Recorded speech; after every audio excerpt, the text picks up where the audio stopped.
toutes les personnalités qui ont un jour marqué l'histoire de l'humanité, qui, de par leur talent, de par leur art, ont impacté la civilisation humaine, ont tous eu un point en commun. Que ce soit dans leur enfance ou dans leur vie adulte, Nikola Tesla, Albert Einstein, Marie Curie, Niels Bohr, Thomas Jefferson, tous ces grands noms de l'histoire humaine ont tous joué d'un instrument de musique quand ils étaient jeunes ou adultes. Aujourd'hui, j'aimerais parler de l'importance de la musique dans l'apprentissage et dans la vie de manière générale. Alors le but n'est pas forcément de chercher à marquer l'histoire ou à impacter la civilisation ou à changer le monde, mais on va voir en quoi jouer d'un instrument de musique, quel qu'il soit, peut vraiment changer notre cerveau, peut littéralement nous faire développer de la matière grise.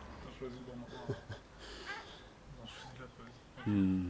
C'est vrai que le but, c'est pas forcément de chercher à changer le monde ou quoi que ce soit, mais si on veut un minimum avoir une approche artistique et si on veut faire de sa vie une œuvre, on va voir que les preuves sont réellement devant nous et que pratiquer un instrument va permettre de lier le cerveau du cœur et le cerveau de la tête.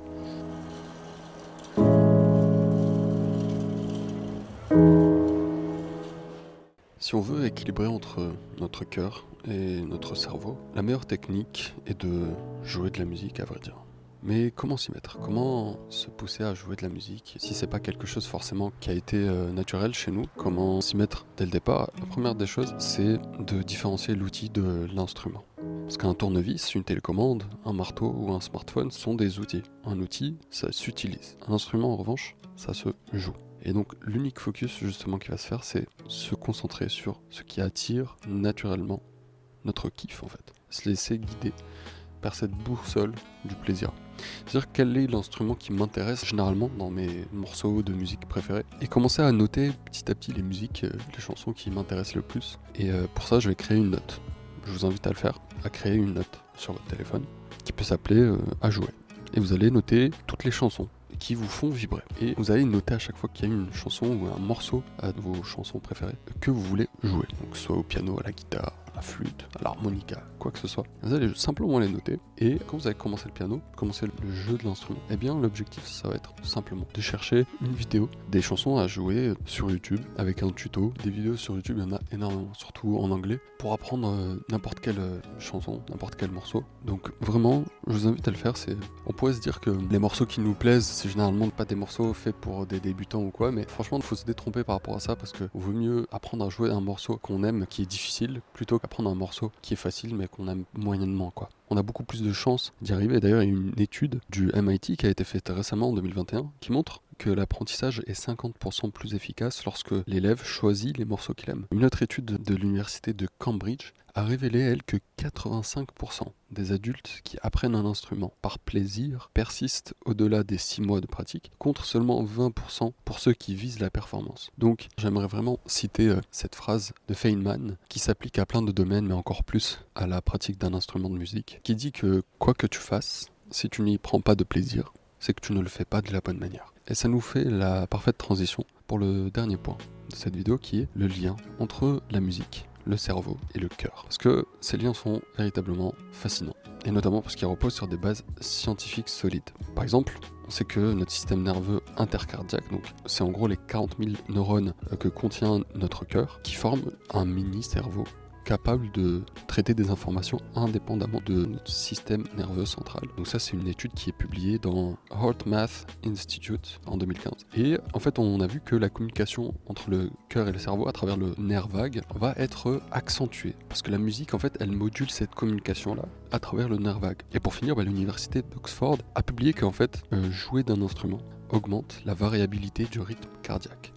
Ça semble minime comme ça, mais c'est quelque chose de révolutionnaire à vrai dire. Parce que la variabilité du rythme cardiaque, elle est bien connue par les médecins pour représenter un marqueur de résilience au stress. C'est-à-dire que les personnes qui ont une haute variabilité de rythme cardiaque, qui parfois peuvent aller des 50 battements par minute au repos jusqu'à des 150, 160 battements par minute en période d'exercice, période d'effort, eh bien ces personnes-là généralement, elles sont en meilleure santé. Donc de manière générale, le concept de variabilité, c'est lié à l'idée de l'hormèse, de l'antifragilité, dont on a parlé un petit peu dans la chaîne, qu'on retrouve beaucoup dans la santé et dans le vivant en général. Mais globalement, c'est fou d'apprendre que jouer de la musique, ça peut avoir un tel impact sur notre bonheur et même sur notre santé.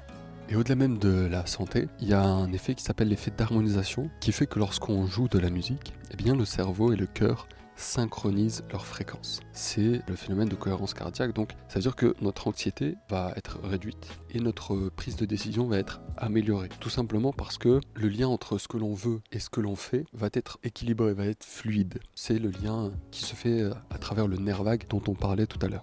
C'est fou, parce que dans mes recherches, je suis tombé aussi sur une étude qui a été faite sur le rythme cardiaque justement, et le cortisol. C'est l'université de Gothenburg cette fois-ci en 2022 qui montre que 20 minutes de pratique musicale quotidienne réduisent la fréquence cardiaque au repos de 8 à 10 battements par minute. C'est en gros un effet qui est comparable à celui d'un médicament hypotenseur. Je sais pas si vous imaginez. Donc tout ça pour dire les amis que la pratique de la musique c'est important, mais tout dépend de la manière avec laquelle on l'aborde. Si on l'aborde avec une approche de performance ou d'excellence ou d'amélioration de manière directe, eh bien ça aura un effet contre-productif. On pourrait même stresser et se sentir mal, etc. Et ça pourrait même contredire toutes les études qu'on a citées. Mais toutes les études qu'on a citées, elles sont en lien avec le cerveau, mais surtout avec le cœur. Et c'est vraiment l'idée centrale que j'aimerais qu'on retienne de cette vidéo, c'est que la pratique de la musique, si ça a un tel impact sur nous, c'est justement parce qu'elle nous recontacte avec notre centre, notre cœur. Le cœur qui, étymologiquement, vient du concept de centre. Et notre cœur est d'ailleurs situé au centre de notre corps, notre abdomen. Donc cette connexion-là entre la partie haute de notre système, notre réflexion, notre intelligence, la partie abstraite, et la partie concrète de notre corps, eh bien c'est vrai qu'elle se retrouve dans notre cœur, et le meilleur moyen de reconnecter ces deux parties-là, eh bien c'est de pratiquer le beau et ne pas seulement l'écouter. Alors, c'est vrai, la musique peut nous relaxer, peut nous faire du bien, mais si on l'approche d'une manière active, elle peut avoir des bienfaits infinis sur notre vie, sur notre santé, sur notre intelligence, sur notre mémoire. Donc voilà les amis, écoutons de la musique, jouons de la musique et surtout faisons-le avec le cœur. Prenez soin de vous, à très bientôt.